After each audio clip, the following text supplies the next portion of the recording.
నమస్తే welcome to our channel నేను మీ పద్మావతి ఈ రోజు మనతో పాటు సీనియర్ జర్నలిస్ట్ భరద్వాజ్ గారు ఉన్నారు మరి ఆయనతో మాట్లాడి మరిన్ని విషయాలు తెలుసుకుందాం మీరు కూడా చూసేసి నమస్కారం సార్ నమస్తే సార్ మన డిప్యూటీ సీఎం పవన్ కళ్యాణ్ గారు సనాతన ధర్మాన్ని కాపాడాలి మనమే రక్షించుకోవాలి అనే పదాలు ఏవైతే అంటున్నారో దానికి అనుగుణంగా ఆయన దేవాలయాల్ని దర్శించడం కావచ్చు దేవాలయాల వైపు వెళ్ళడం కావచ్చు రెండోది వచ్చేసి అక్కడ పర్యటించడంతో పాటు దేవాలయాల భూములకు సంబంధించిన విషయాల్లో కూడా ఆయన ప్రతి ఒక్కటి కూడా చాలా నిశీలంగా పరిశీలిస్తున్నారు మరి ఇలాంటిది ఇప్పుడు పవన్ కళ్యాణ్ గారు దేవాలయాలు సనాతన ధర్మాన్ని మనమే కాపాడుకోవాలి ఆ భూములన్నింటినీ కూడా మనమే రక్షించుకోవాలి అనే ఈ నిర్ణయాన్ని ఇంత కఠినంగా తీసుకోవడం మనం ఏ విధంగా చూడొచ్చు అంటారు అంటే పవన్ కళ్యాణ్ అనటం వేరు ఇప్పుడు కుంభమేళా సందర్భంగా ఇది ఒక డిమాండ్ గా ముందుకు వస్తుంది అలాగే అమిత్ షా దగ్గరికి కూడా వెళ్ళింది డిమాండ్ అవును అమిత్ షా ఆల్రెడీ ఒక ప్రతిపాదన ఉంది వీళ్ళ దగ్గర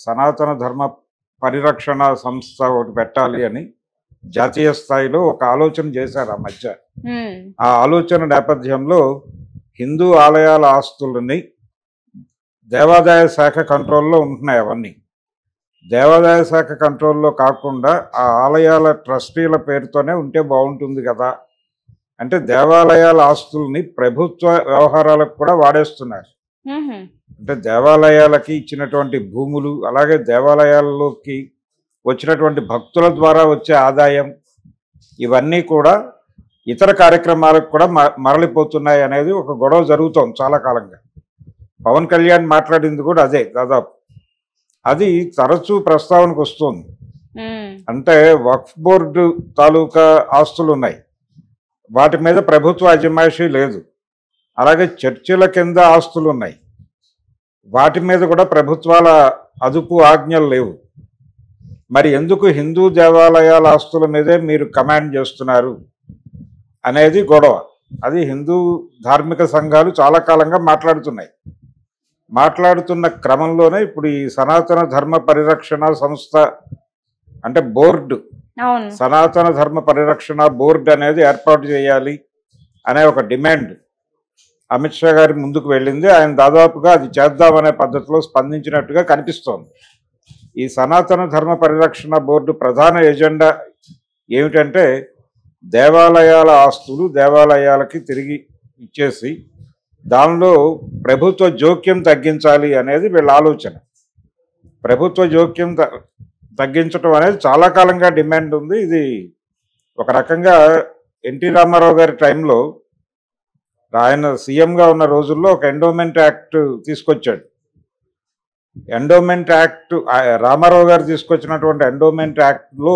వ్యవహారం ఏంటంటే ఈ దేవాలయాలకు సంబంధించిన అనువంశక అర్చకత్వాన్ని రద్దు చేశాడు ఆయన అనువంశక అర్చకత్వాన్ని రద్దు చేసి అలాగే దేవాలయాలకు సంబంధించినటువంటి రిక్రూట్మెంట్లు అన్నీ కూడా గవర్నమెంటే నిర్వహిస్తుంది ప్రభుత్వం ఇక్కడ కూడా రిజర్వేషన్లు అమలు చేస్తుంది ఇక్కడ కూడా అన్ని వ్యవహారాల్లోనూ ప్రభుత్వమే నిర్ణయం తీసుకుంటుంది ఇంకెవరికి ఏ సంబంధాలు ఉండకూడదు అనేది ఆయన తీసుకొచ్చినటువంటి ఎండోమెంట్ యాక్ట్లో ప్రధానమైన అంశాలు ఎప్పుడైతే ఈ రిక్రూట్మెంటు రిజర్వేషన్లు ఇక్కడ అమలు చేయటము అలాగే రిటైర్మెంటు అర్చకులకు రిటైర్మెంట్ ఉంటుంది అనువంశక అర్చకత్వం రద్దు ఇది ప్రధానమైన నిర్ణయాలు ఈ నిర్ణయాలకు వ్యతిరేకంగా ఆ రోజుల్లో అలంపూర్లో ఒక నరసింహస్వామి గుళ్ళో అర్చకుడిగా పనిచేస్తున్నటువంటి ఒక ఆయన గర్భగుడిలోనే ఉరేసుకుని చనిపోయాడు ఎన్టీఆర్ తీసుకొచ్చినటువంటి ఈ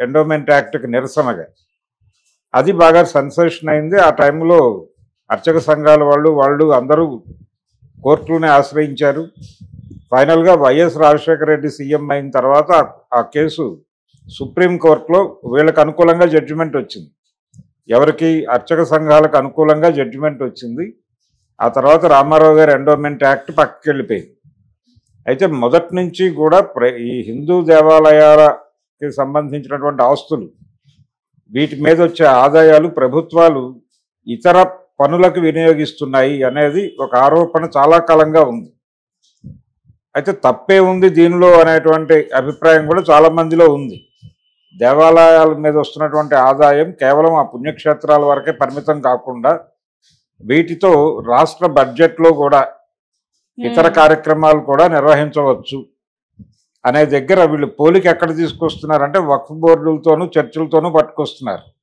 వాళ్ళ మసీదులకు సంబంధించిన ఆస్తులు అలాగే వీళ్ళ చర్చిలకు సంబంధించిన ఆస్తులు కూడా మీరు కలిపేసుకోండి. వాటి మీద కూడా మీరే నిర్వహణ ఆధిపత్యం ఉంటే ఓకే, లేదు అంటే కనుక మాకు ఇచ్చేయండి. ఇది గొడవ. అందుకని ఇప్పుడు మళ్ళీ ఈ డిమాండ్ కూడా అందుకే తీసుకొస్తున్నారు. అంటే మీరు తీసుకుంటే వక్ఫ్ బోర్డు ఆస్తుల్ని చర్చ ఆస్తుల్ని కూడా మీరు కలిపేసుకోండి. వాటి మీద వచ్చే ఆదాయాలను కూడా మీరు ప్రజల కోసం వినియోగించండి. అంతే తప్ప వాటినేమో ముట్టుకోకూడదు, అవేమో వాళ్ళకే ఉండాలి, హిందూ దేవాలయాల ఆస్తులు మాత్రం మేము ఎలా పడితే అలా వినియోగిస్తాం అంటే అలా కుదురుతుంది అనేది డిమాండ్. ఈ డిమాండ్ ముందుకు తీసుకురావటం అంటే దీన్ని ఎలా అర్థం చేసుకోవాలంటే ఇప్పుడు వక్ఫ్ బోర్డు వ్యవహారాల్లో ప్రభుత్వాన్ని ఇంటర్వ్యూని కమ్మని చెప్తున్నారు, వాళ్ళని కంట్రోల్లోకి తీసుకోమని చెప్తున్నారు, అలాగే చర్చలను కూడా కంట్రోల్లోకి తీసుకోమని చెప్తున్నారు. ఇప్పుడు దేవాదాయ శాఖ రద్దు చేయటం కాదు, వీళ్ళు బయటకు దేవాదాయ శాఖ రద్దు అనేది మాట్లాడుతున్నారు, కానీ వీళ్ళందరూ వీళ్ళ ఒరిజినల్ ప్రోగ్రాం వక్ఫ్ బోర్డు ఆస్తుల మీద ప్రభుత్వ అజమాయిషీ రావాలి, వక్ఫ్ బోర్డు కార్యకలాపాల మీద ప్రభుత్వాల అజమాయిషీ ఉండాలి. వాళ్ళకేమో మైనారిటీల పేరుతో చాలా హక్కులు వదిలేశారు, అలా వదలకూడదు, ఏదైనా మతమే కాబట్టి వాళ్ళని కూడా కంట్రోల్లోకి తీసుకోండి, అలాగే చర్చలను కంట్రోల్లోకి తీసుకోండి. ఇది ప్రధానమైనటువంటి అభిప్రాయం. అది కావాలి అని కోరుకుంటున్నారు. ఈ రోజున సనాతన ధర్మ ప్రచార బోర్డు ఏర్పాటు గురించి, హిందూ దేవాలయాల ఆస్తుల పరిరక్షణ పేరుతో వీళ్ళు చేస్తున్న ఆర్గ్యుమెంట్లు ఇవన్నీ కూడా మైనారిటీలను కంట్రోల్లోకి తీసుకోమనే డిమాండ్లో భాగంగానే చేస్తున్నారు. మైనారిటీలను కంట్రోల్లోకి తీసుకోవటం, మైనారిటీలను భయపెట్టడం అనేది హిందుత్వ శక్తులు చాలా కాలంగా చేస్తున్నటువంటి ప్రోగ్రాం. ఈ దేశంలో ఉన్నటువంటి మైనారిటీలు అంటే వాళ్ళు సనాతన ధర్మం అనేది ఎందుకు ఎజెండాలోకి తీసుకొస్తున్నారంటే మెజారిటీ మతం హిందూ మతం ప్రమాదంలో ఉంది అనేటువంటి ఒక అభిప్రాయం వాళ్ళకు ఉంది. దీన్ని ప్రచారం చేస్తున్నారు విస్తృతంగా. హిందూ ధర్మం ప్రమాదంలో ఉంది, హిందూ మతం ప్రమాదంలో ఉంది, అది కూడా ఎవరి నుంచి, మైనారిటీస్ నుంచి. వాళ్ళు విపరీతంగా మత మార్పిడులు చేసేస్తున్నారు, చాలామంది అటు వెళ్ళిపోతున్నారు. ఇప్పుడు ప్రపంచంలో ముస్లిం జనాభా అధికంగా ఉన్నటువంటి దేశాల్లో భారతదేశం 2వ స్థానంలో ఉంది, ఇండోనేషియా తర్వాత ఇండియానే ఉంది. కాబట్టి ఇది ఏదో ఒక రోజున మొదటి స్థానంలోకి వెళ్ళిపోయి ఈ దేశం ముస్లిం దేశంగా మారిపోతుంది అనే ప్రచారం కూడా వీళ్ళు చేస్తున్నారు.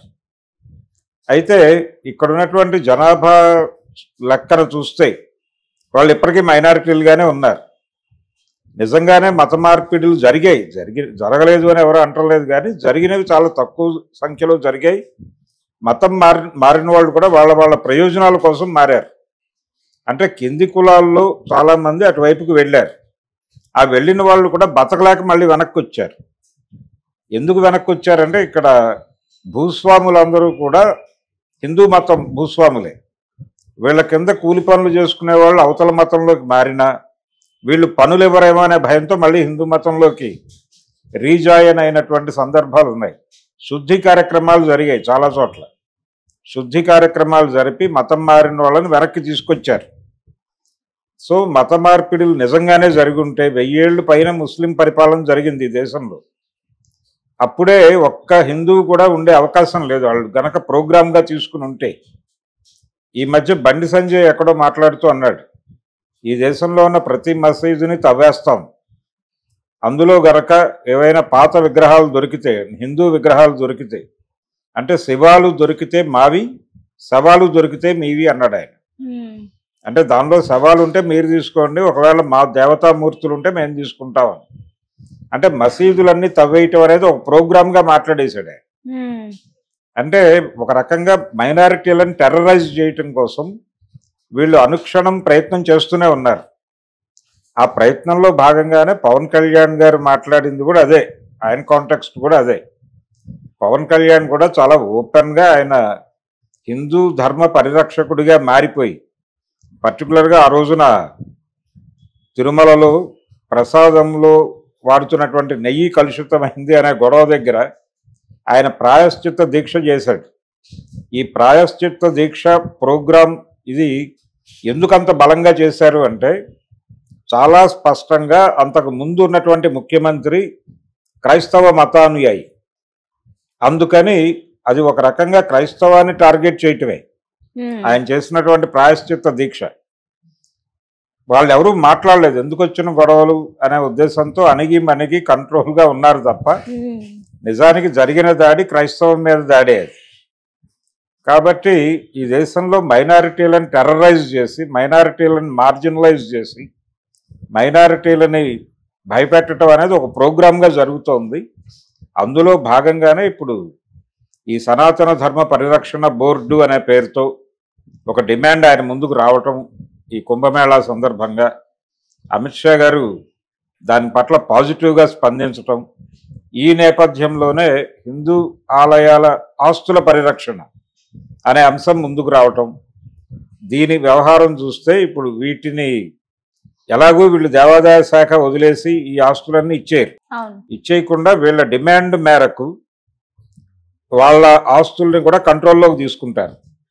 చర్చిల్ని మసీదుల్ని కూడా తీసుకొచ్చి వీళ్ళు ఈ దేవాదాయ శాఖ కంట్రోల్లోకి తీసుకొచ్చే ప్రయత్నం చేస్తారు. ఈ ప్రయత్నం జరగాలి అని వాళ్ళు కోరుకుంటున్నారు.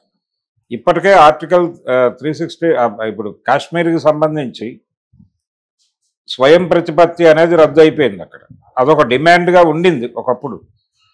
కాశ్మీర్లో స్వయం ప్రతిపత్తి రద్దు చేయాలి అనేది ఒక డిమాండ్గా ఉంది, అది సాధించుకున్నారు. అలాగే బాబ్రీ మసీదుని కూల్చేసి రామ మందిరం నిర్మించుకున్నారు. ఇవన్నీ నెమ్మదిగా సాకారం అవుతున్నాయి. కాబట్టి ఇప్పుడు ఈ మైనారిటీలకు సంబంధించి ప్రత్యేకమైనటువంటి రక్షణలు కూడా రద్దు చేసేస్తే వాళ్ళని కూడా భారతీయులుగా మార్చేద్దాం అనే డిమాండ్లో భాగంగా వాళ్ళని కూడా భారతీయులుగా మార్చేస్తున్నాము అనే డిమాండ్లో ఒక ప్రోగ్రెసివ్ ఐడియాలజీలో భాగంగా అని చెబుతూ వాళ్ళ ఆస్తులను కూడా కంట్రోల్లోకి తీసుకుని వాళ్ళని కూడా తీసుకొచ్చి దేవాదాయ శాఖ కంట్రోల్లో పెట్టడం అనేది వీళ్ళ ఉద్దేశం. అందుకు ఈ హడావిడి చేస్తున్నారు. కాబట్టి ఏ క్షణమైనా ఇది జరిగే ప్రమాదం ఉంది. మైనారిటీ మతాల వాళ్ళు కొంచెం అలర్ట్గా వ్యవహరించాల్సినటువంటి అవసరం అయితే ఉంది. ఇప్పుడు చర్చిల ఆస్తులు అలాగే మసీదుల ఆస్తులు కూడా పట్టుకొచ్చేసి ప్రభుత్వ కంట్రోల్లో పెట్టడం కోసం జరుగుతున్న కార్యక్రమం.